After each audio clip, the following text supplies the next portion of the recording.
नमस्कार साथियों, कर्मसु कौशलम यूट्यूब चैनल पर आपका स्वागत है।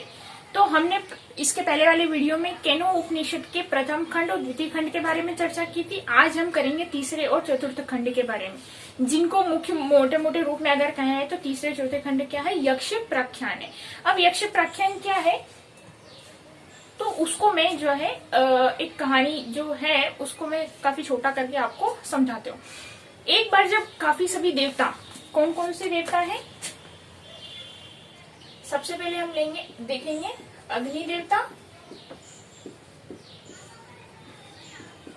वायु देवता और फिर देवराज इंद्र। यक्ष कौन है? यक्ष स्वयं परब्रह्म परमेश्वर है।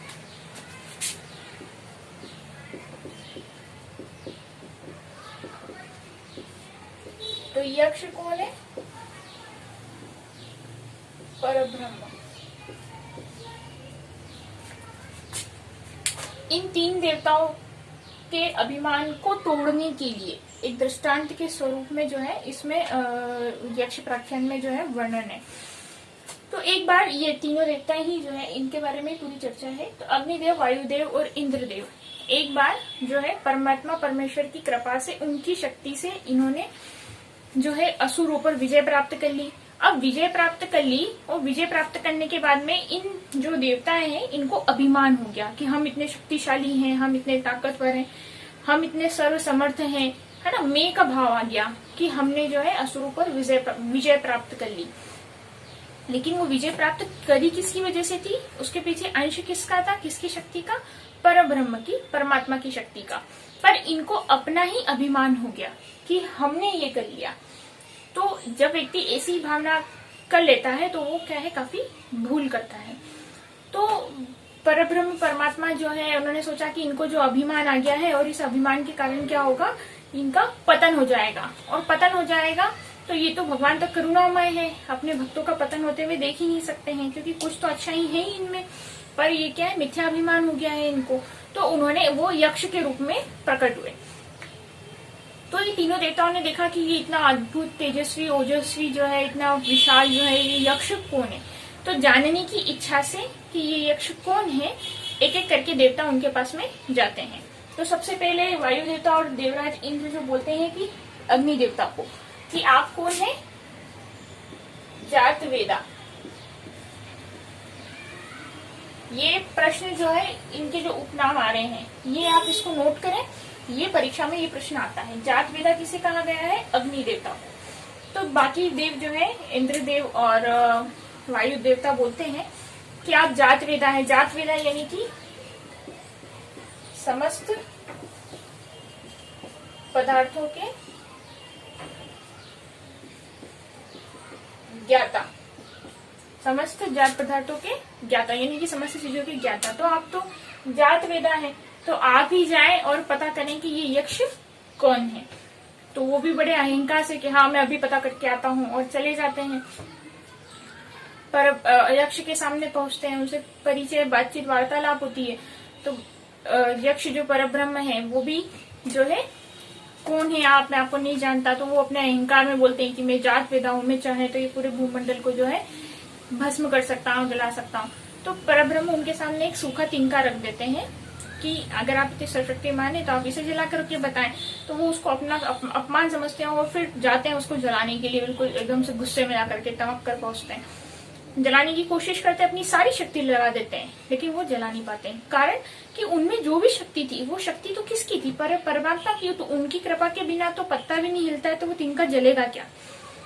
उनका अभिमान नष्ट हो जाता है, वो तिनका नहीं जल पाता है। वो वापस से आ जाते हैं और आकर के कहते हैं कि मैं तो यक्ष को नहीं जान पाया।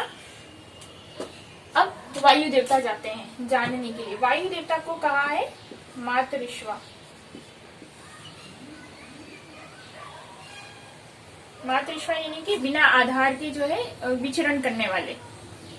मातरिश्वा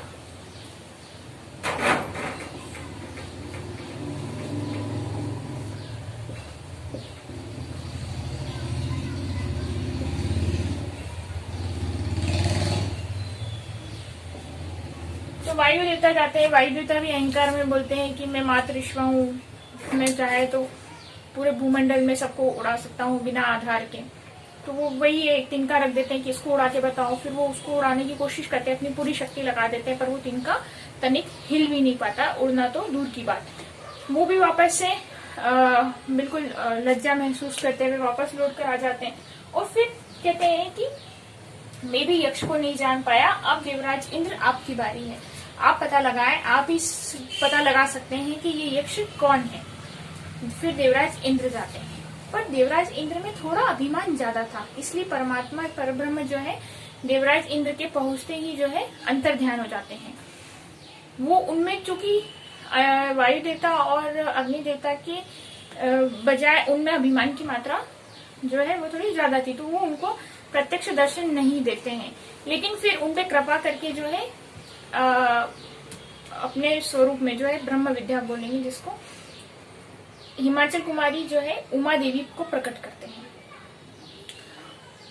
अब देवराज इंद्र जो है देखते हैं कि यक्ष तो अंतर्ध्यान हो गए हैं, तो हिमाचल कुमारी जो है उमा देवी को देख करके उनसे अनुनय विनय करते हैं कि आप तो सारी बात जानती ही है, तो आप कृपा करके मुझे बताएं कि ये कौन थे और क्या था।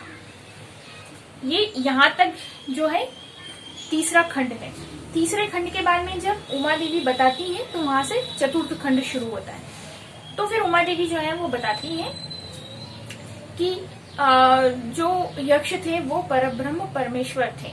तुम लोगों को असुरों पे विजय प्राप्त करने के बाद में जो मिथ्या अभिमान हो गया था, जो कर्ता भाव आ गया था कि हमने सबको मार दिया, हमने विजय प्राप्त कर ली, तो वो विजय तुम्हारी नहीं थी, वो विजय परमात्मा की थी। जो तुम्हारी शक्ति है, जो कुछ भी है, वो परमात्मा का ही अंश है, वो परमात्मा की ही शक्ति है, वो परमात्मा की ही दी हुई है, और आपने उसको अपना समझा, इसलिए परमात्मा ने करुणावश जो है आपको अहंकार के कारण आपका जो है पतन न हो जाए, इसलिए उन्होंने करुणा करके जो है ये यक्ष रूप में प्रकट होकर के आप ये ज्ञान करवाया है कि इसमें व्यक्ति को भूल कर भी, तो इसका सारांश ये निकला कि व्यक्ति को भूल करके भी, चाहे वो कितना ही सुंदर हो, समस्त पदार्थों का ज्ञाता हो, कितना ही बुद्धिमान हो, कितना ही सुंदर हो, कितना ही सर्वशक्तिमान हो, लेकिन भूल करके भी उसको ये नहीं मानना चाहिए कि ये सब मैं हूँ, मैंने किया, मेरा है। व्यक्ति को ऐसी भूल बिल्कुल भी नहीं करना चाहिए, क्योंकि ये सब क्या है, परमात्मा की शक्ति का मात्र एक अंश है, जिसमें ही हम इतने बढ़ रहे हैं। तो फिर उमा देवी जो है उनको सत्यता से परिचित कराती है देवराज इंद्र को। तो इस प्रकार उनका जो है अभिमान का नाश होता है, अभिमान टूटता है। तो ये पूरा यक्ष प्रख्यान हुआ, यानी कि व्यक्ति को अभी भी अभिमान नहीं करना चाहिए, और जिनका अभिमान का नाश होता है, टूटता है, उसी को फिर परमात्मा जो है साक्षात दर्शन देते हैं। अब इसमें ये आता है कि सभी देवताओं में इंद्रदेव, वायुदेव और देवराज इंद्र ही जो है ज्यादा जो क्या बोलेंगे कि ये जो तीनों देवता हैं, इन्हीं को सबसे पहले परब्रह्म का संस्पर्श, यानी कि परब्रह्म का स्पर्श प्राप्त हुआ, संस्पर्श प्राप्त हुआ, सानिध्य प्राप्त हुआ, इसलिए अन्य सभी देवताओं में ये सबसे श्रेष्ठ माने जाते हैं। उनमें भी श्रेष्ठ इंद्रदेव को कहा गया है, क्योंकि सबसे पहले जो ज्ञान मिला कि यक्ष, उन्होंने यक्ष से, वायु देवता अग्नि देवता ने केवल यक्ष से बात करी थी, परब्रह्म से बात करी, सानिध्य प्राप्त करा, लेकिन तब उनको ये पता नहीं था कि ये परब्रह्म है। तो परब्रह्म है, यक्ष परब्रह्म है, इसका ज्ञान सबसे पहले किसको मिला, इंद्रदेव को मिला। तो सभी, वैसे भी सभी अन्य देवताओं में इन तीनों देवताओं को मुख्य माना जाता है, क्योंकि इन्होंने सबसे पहले परब्रह्म का संस्पर्श प्राप्त किया। और इसमें जब इंद्र को पता चला तो ही उन्होंने फिर जो है अग्नि देवता और वायु देवता को बताया, तो इसीलिए इन तीनों देवताओं को पहले परब्रह्म का ज्ञान हुआ। इसके अलावा जो है इस उपनिषद में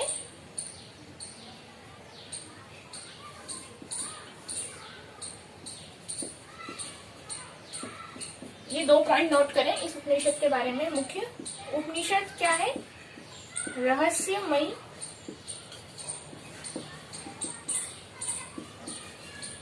ब्रह्म विद्या उपनिषद। इस तीनों उपनिषद के अंदर उपनिषद का अर्थ क्या बताया है, रहस्यमय ब्रह्म विद्या। यक्ष व्याख्यान खत्म हो गया, अब सिर्फ हम ये 2 ऑब्जेक्टिव टाइप के क्वेश्चन में लेकर आए, सिर्फ ये 2 क्वेश्चन देखेंगे। उपनिषद का अर्थ क्या बताया है, रहस्यमय ब्रह्म विद्या। और दूसरा जो है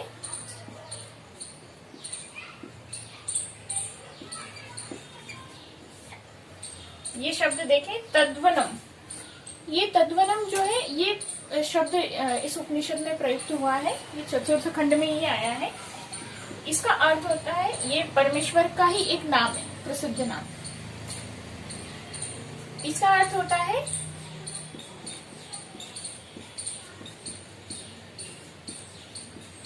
प्राणी मात्र का परम प्रिय, आनंद स्वरूपी पर ब्रह्म। इस नाम से भी पर ब्रह्म जो है प्रसिद्ध है। तद्वनम नाम से इसमें प्रयुक्त हुआ है, प्राणी मात्र का परम प्रिय, और उपनिषद को रहस्यमय विद्या बताया है। तो इस उपनिषद में बस इतना ही। तीसरा चतुर्थ खंड मुख्य प्रश्न है, यक्ष प्राख्यान किन उपनिषद से लिया गया है, तीसरे और चतुर्थ खंड में। और ये मैंने पूरी जो है कहानी के माध्यम से जो पूरी वास्तविकता है वो मैंने आपको बताया। मिथ्या अभिमान जो हो गया था अपनी शक्ति पे, उसको तोड़ने के लिए ही उन पर कृपा करके जो है उन्होंने करा। और इंद्र को दर्शन इसलिए नहीं दिए क्योंकि उनको अभिमान ज्यादा था, लेकिन अन्य सभी पात्र के अधिकारी थे, इस वजह से फिर उनको ही सबसे पहले परब्रह्म का ज्ञान भी प्राप्त हुआ।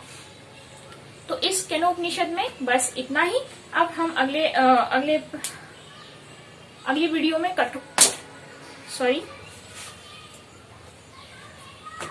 अगली वीडियो में हम पढ़ेंगे कठोपनिषद के बारे में। तब तक आपका काम है वीडियो को ज्यादा से ज्यादा शेयर करें, लाइक करें, कमेंट करें, सब्सक्राइब करें चैनल को, और बेल आइकन को जरूर से प्रेस करें ताकि वीडियो जो है आपको समय पर मिलती रहे। Thank you.